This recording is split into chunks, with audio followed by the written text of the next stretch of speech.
മകളെ, Jerusalem വചനക്കൂടാരത്തിലെ 3 minute പ്രാർത്ഥനയ്ക്കായി ലോകത്തിൻ്റെ വിവിധങ്ങളായ ഭാഗങ്ങളിൽ നിന്ന് ഓടിക്കൂടുന്ന സർവ്വദൈവമക്കളെയും മാതാവിൻ്റെ വിമല ഹൃദയത്തിലേക്ക് സമർപ്പിക്കുകയാണ്. ഈ ദിവസങ്ങളിൽ നമ്മൾ കാണുകയായിരുന്നു, ശരീരത്തിൽ കരുത്താർജിച്ചാൽ നാം ക്ഷീണിതരായി പോകും, ആത്മാവിൽ കരുത്താർജിച്ചാൽ നാം ഒരിക്കലും ക്ഷീണിക്കുകയില്ല. വചനപിത നമ്മോട് പറയുന്നു. 1 തിമോഥെയോസ് 6 അധ്യായം 12 വാക്യം.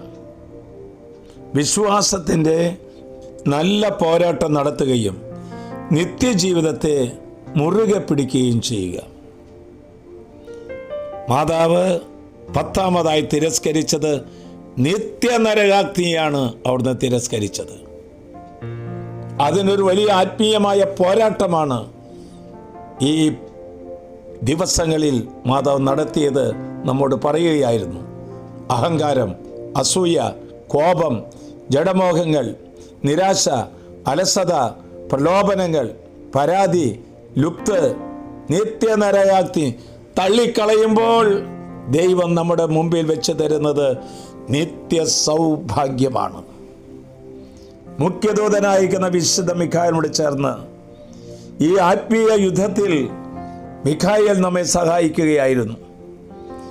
ഈ 10 ദിവസങ്ങളിലും വ്യക്തികളിലും കുടുംബങ്ങളിലും മനോഭാവങ്ങളിലും വിശുദ്ധി വിതച്ചുകൊണ്ട് നിത്യ സൗഭാഗ്യം തരുവാൻ മാതാവ് പ്രാർത്ഥിച്ചുകൊണ്ടിരിക്കുകയാണ്. വഴി തെറ്റിക്കുന്ന പിശാചിനെ തകർക്കാൻ വിശുദ്ധ മിഖായേൽ, നീ ഞങ്ങളെ സഹായിച്ചതിനോർത്ത് നന്ദി പറയുന്നു. നിത്യമഹത്വത്തിൻ്റെ കിരീടമണിയിക്കുവാൻ മുഖ്യദൂതന്മാരെ ഞങ്ങളുടെ മാനുഷിക പ്രകൃതിയിലേക്ക് കടന്നു വന്നതിന് ഓർത്തുകൊണ്ട് ഞങ്ങൾ അവിടത്തോട് നന്ദി പറയുകയാണ്.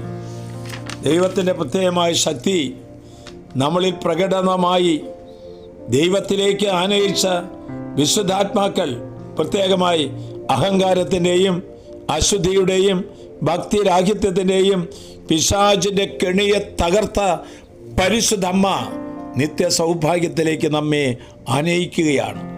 അക്ഷയനായ രാജാതിരാജനാണ് യേശു. ആ യേശുവിൻ്റെ കൂടെ നിന്നുകൊണ്ടാണ് ഈ 10 തിന്മകളെയും തിരസ്കരിക്കാൻ തൻ്റെ മരിയ സുതർക്ക് അനുഗ്രഹം നൽകുന്നത്. പരിശുദ്ധ കന്യാമറിയത്തിൻ്റെയും സകല മാലാഖമാരുടെയും സകല വിശുദ്ധന്മാരുടെയും രക്തസാക്ഷികളുടെയും മധ്യസ്ഥയിൽ ആശ്രയിച്ചുകൊണ്ട് ഈ തിന്മകളെ തിരസ്കരിക്കുമ്പോൾ ദൈവം നമുക്ക് ഒരുക്കി വച്ചിരിക്കുന്ന നിത്യ സൗഭാഗ്യത്തിൻ്റെ പൂങ്കാവനത്തിലേക്ക് മാതാവ് നമ്മെ നയിക്കുകയാണ്. നമ്മുടെ മനസ്സിലെ ദുഃഖങ്ങൾ, ഭയങ്ങൾ, അസൂയ, അത്യാഗ്രഹങ്ങൾ, ആസക്തികൾ എല്ലാം തകർത്ത് കളഞ്ഞതിനോർത്ത് ദൈവത്തോട് നന്ദി പറയാം. കുരിശിൽ ചിന്തിയ തിരുരക്തം നമുക്ക് കവചമാകട്ടെ. അശുദ്ധാത്മാക്കളെ, ശാപങ്ങളെ, മാരകമായിരിക്കുന്ന പൈശാചിക പീഡകളെ യേശുവിൻ്റെ പരിശുദ്ധ നാമത്തിൻ്റെ ശക്തിയിൽ ആശ്രയിച്ച് മാതാവ് തിരസ്കരിച്ച 10 മേഖലകളെയും ഞങ്ങളിതാ ബഹിഷ്കരിക്കുന്നു. ഹൃദയത്തിലും കുടുംബത്തിലും സ്ഥാപനത്തിലും ഞങ്ങളുടെ വാഹനങ്ങളിലും ഞങ്ങളുടെ പ്രവൃത്തി സ്ഥലങ്ങളിലും മാതാവിൻ്റെ ഭരണം ഉണ്ടാകട്ടെ. ആശ്വാസപ്രദമായ രാത്രി, പ്രതീക്ഷാ നിർഭരമായ പ്രഭാതം, സൽപ്രവർത്തികൾ നിറഞ്ഞ ദിവസം നൽകി നമ്മെ അനുഗ്രഹിക്കട്ടെ. ഈ 10 ദിവസത്തെ മാതാവ് തിരസ്കരിച്ച ഈ 10 കാര്യങ്ങൾ, നിലപാടുകൾ, മേഖലകൾ 10 പേർക്ക് നമ്മൾ ഷെയർ ചെയ്തുകൊണ്ട് മാതാവിൻ്റെ പ്രത്യേക മരിയ സുതരായി മാറാം. നമ്മുടെ കർത്താവ് ഈശോയുടെ കൃപയും പിതാവായ ദൈവത്തിൻ്റെ സ്നേഹവും പരിശുദ്ധാത്മാവിന്റെ സഹവാസം ഉണ്ടാകട്ടെ, ഇപ്പോഴും എപ്പോഴും എന്നേക്കും. ആമേൻ.